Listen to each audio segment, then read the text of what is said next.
penyesalan setelah mati. Insya Allah yang hadir di masjid ini tidak ada yang menyesal setelah mati, karena hilanglah penasarannya bahwa sesungguhnya Ustaz Abdul Somad itu ada di dalamnya alam nyata,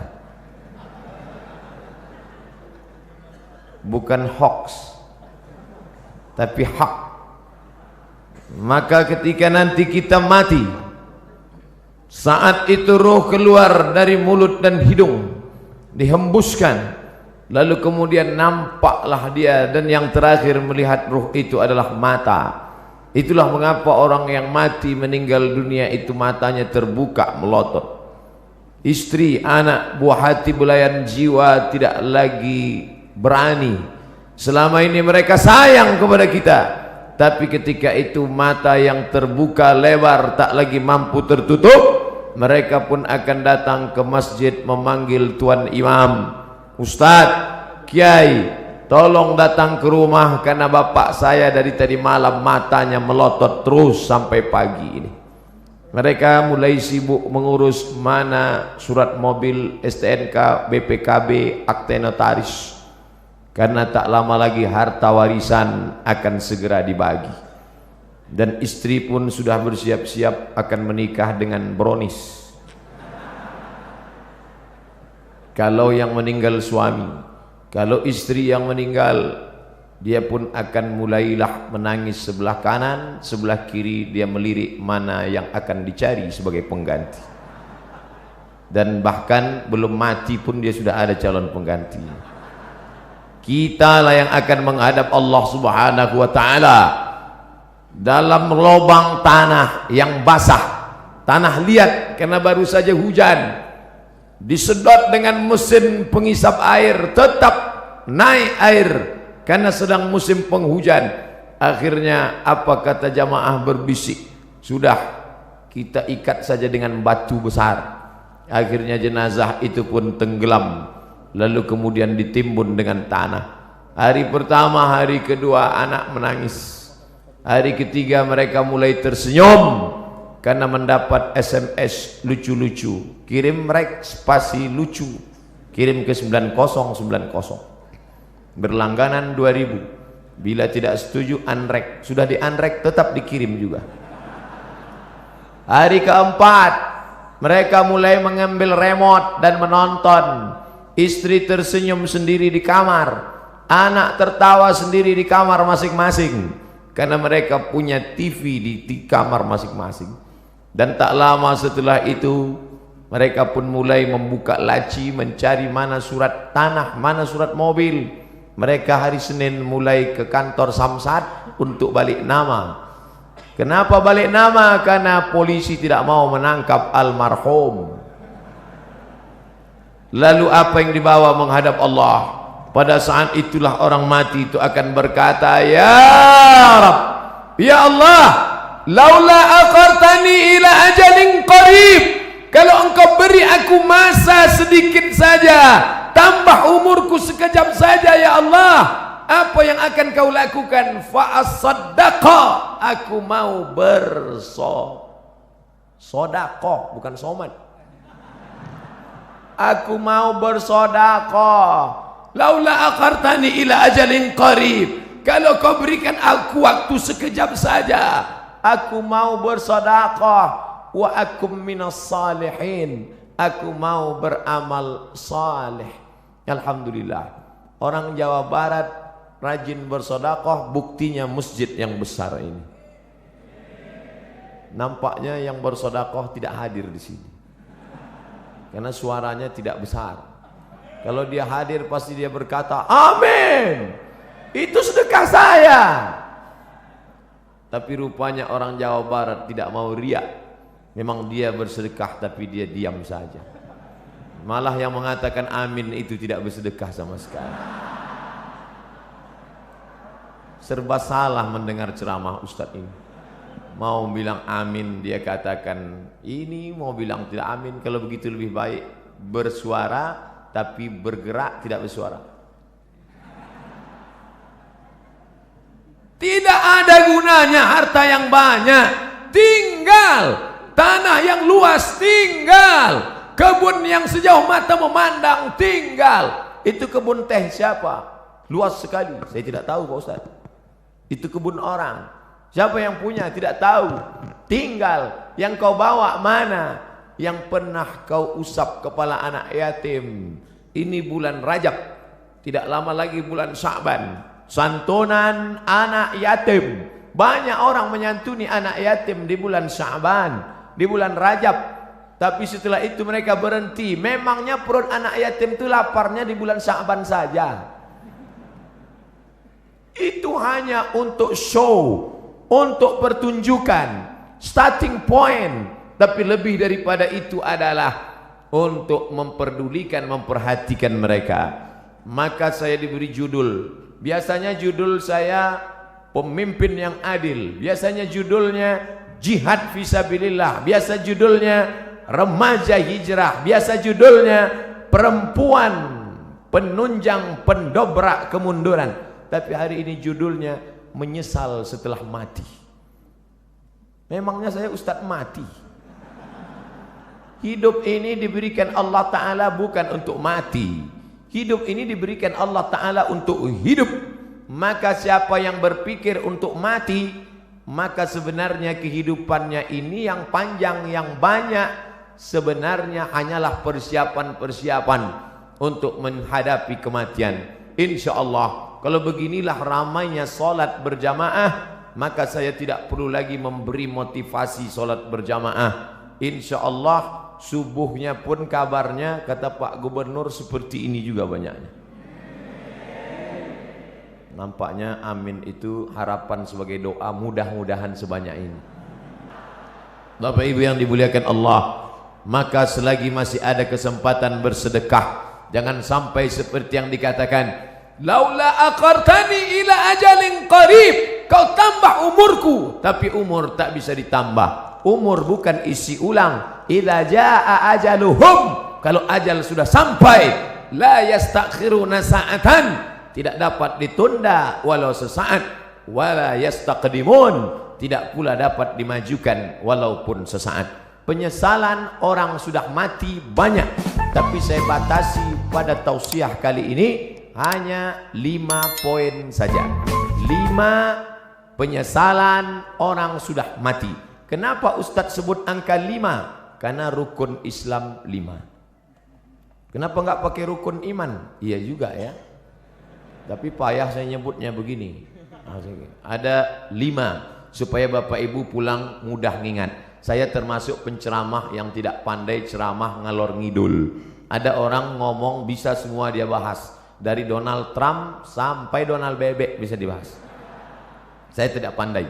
Yang pertama, orang mati menyesal karena tidak bersedekah. Yang kedua, lau kunna nasma'u, andai kami mau mendengar, au naqilu, kami mau berpikir, kami tidak akan menjadi penghuni neraka sa'ir.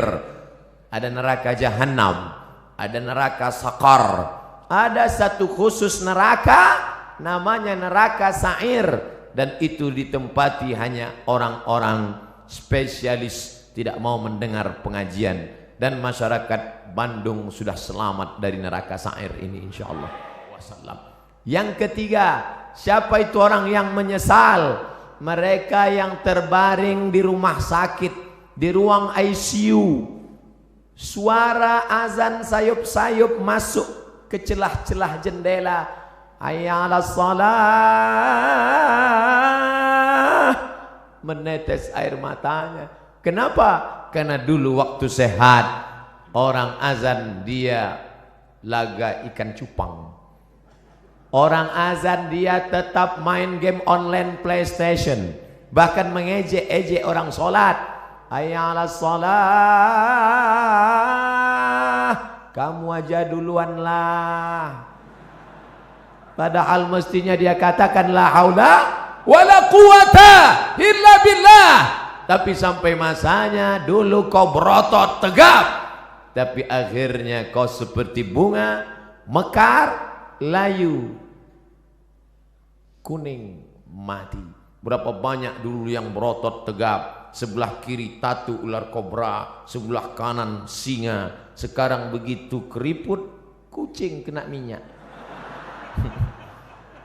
Mana suaramu yang menggelegar dulu? Mana kumis tebalmu dulu? Nanti saya cerita kumis, yang berkumis tersinggung. Mana badanmu yang tegap dulu? Yang tegap tersinggung. Lalu yang mau saya omongin apa? Tidak ada, keperkasaan hilang, tak bermakna. Tapi kalau pernah kau bawa kakimu ke masjid solat berjamaah, wa naktubu ma qaddamu wa asarahum, kami tulis langkah-langkah tapak kaki mereka.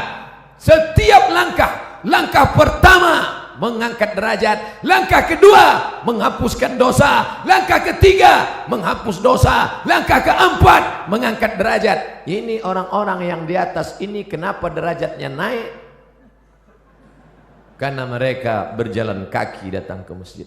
Karena jalan kaki itulah terlambat, maka naik ke atas. Tapi ada orang-orang yang menyesal di akhirat. Kenapa? Bolak-balik teriakan Allahu Akbar, memanggil, tapi dia tidak mau datang. Allahu Akbar, Allahu Akbar. Yang disalahkannya malah imam. Kamu kenapa nggak ke masjid? Imamnya lagunya terlalu slow. Akhirnya datang imam metal, Allahu Akbar, Allahu Akbar. Tetap juga dia tidak datang. Kenapa? Karena memang hanya mencari-cari alasan. Beragama mencari kebenaran, bukan mencari pembenaran. Tapi cerita masalah solat berjamaah di Jawa Barat, mubazir. Cerita masalah solat berjamaah di Bandung, mubazir.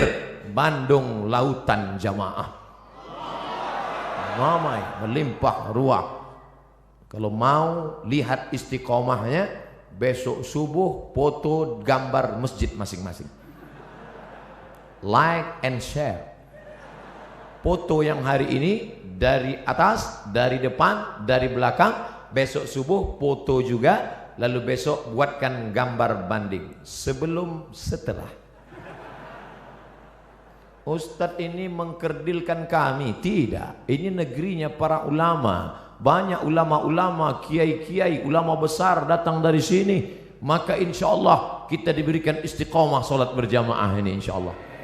Laki-laki yang solat berjamaah itulah laki-laki yang soleh. Sedangkan laki-laki solat di rumah, laki-laki solehah.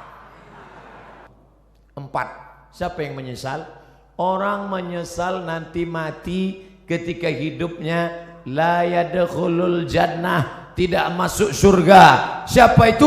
Qati'ur rahim, orang yang memutus tali silaturahim. Alhamdulillah kita sambung tali silaturahim. Subuh ketemu, zuhur ketemu, asar ketemu, maghrib ketemu, isya ketemu. Loh, kok ketemu terus sama ente di masjid ini? Lah wong saya tinggal di sini. Rumah saya dekat dari sini. Alhamdulillah. Tapi ada orang yang rumahnya jauh, tetap istiqomah ke masjid. Di Mesir, di tepi-tepi dinding masjid disediakan kursi.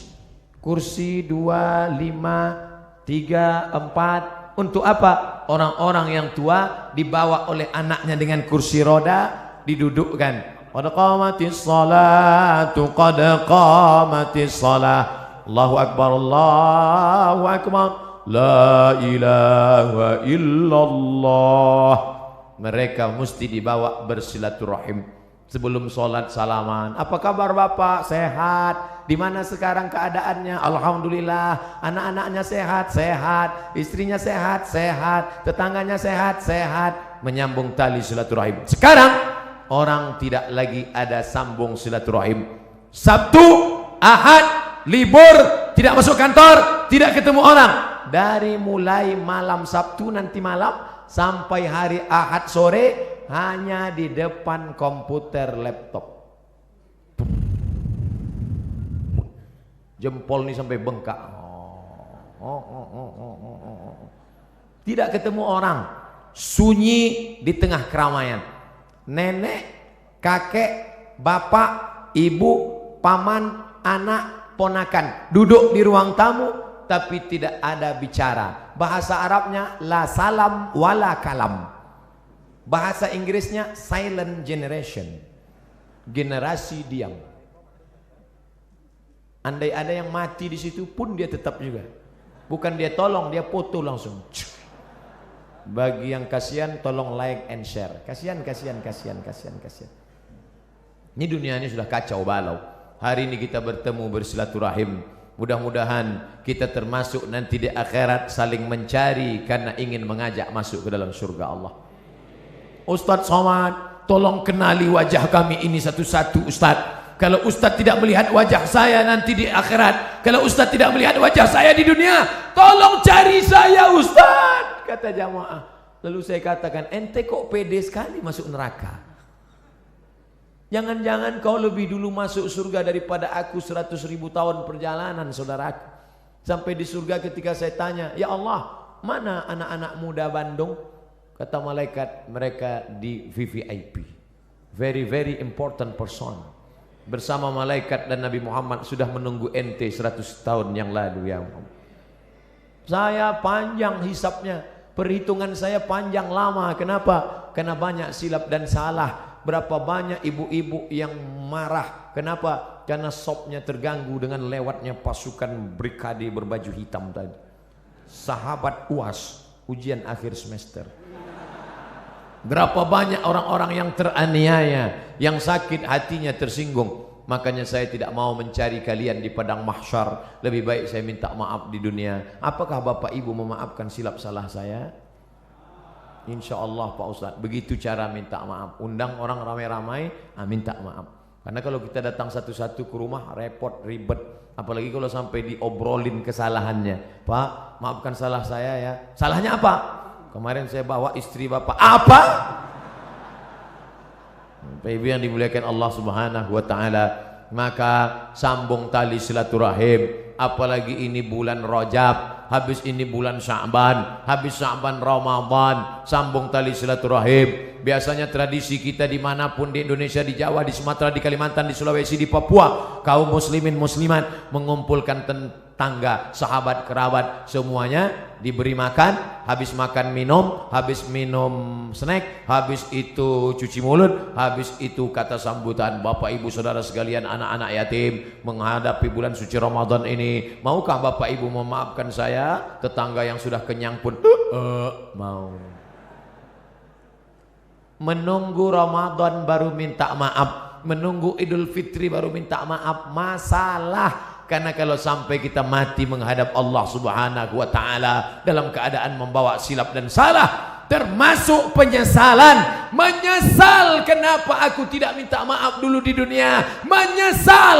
Suami-suami, minta maaflah kepada istri kalau memang silap dan salahmu banyak. Tidak perlu malu. Mama, aku minta maaf padamu. Kenapa Pak? Aku sudah nikah siri. Banyak bapak yang ketawa, tapi ibu, nauzubillah. Bapak Ibu yang dimuliakan Allah. Yang terakhir, apa yang disesali manusia? Yang disesalinya adalah